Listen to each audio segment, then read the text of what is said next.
Chris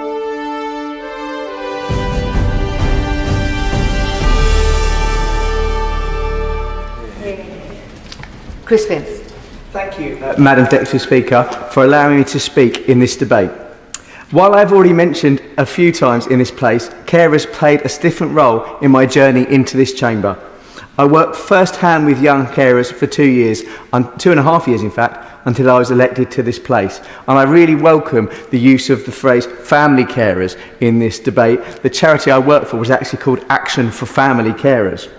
So it is an issue I always welcome the opportunity to speak to. And although I recognise that young carers are not eligible for the allowances that we're talking about, I beg this Chamber's permission to mention them in this debate and at any opportunity. In that job, supporting specifically young carers, I saw every day the toll that carers undergo in their day-to-day life. I recognise all carers have been given a raw deal where they've been pushed their limits to their breaking point, looking after people they care about, people that they love. Since I was elected to this place, I've heard from carers who have suffered massive amount of anxiety due to the pressure put on them because of the overpayment scandal.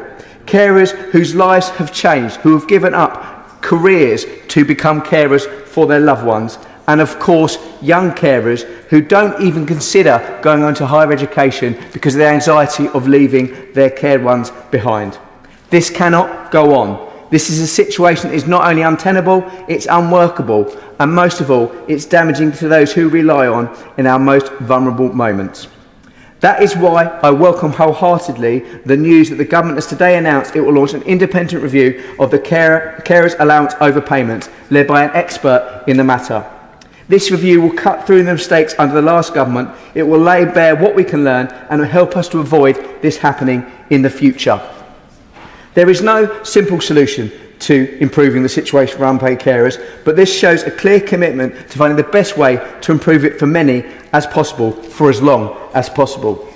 We owe it, and I will say it again, they're absolutely unsung heroes, and we owe it to them, to these unsung heroes who often go understated and unappreciated. Carers are the backbone of our society, and this review shows an important step in repaying our debt to them. Thank you. Joshua.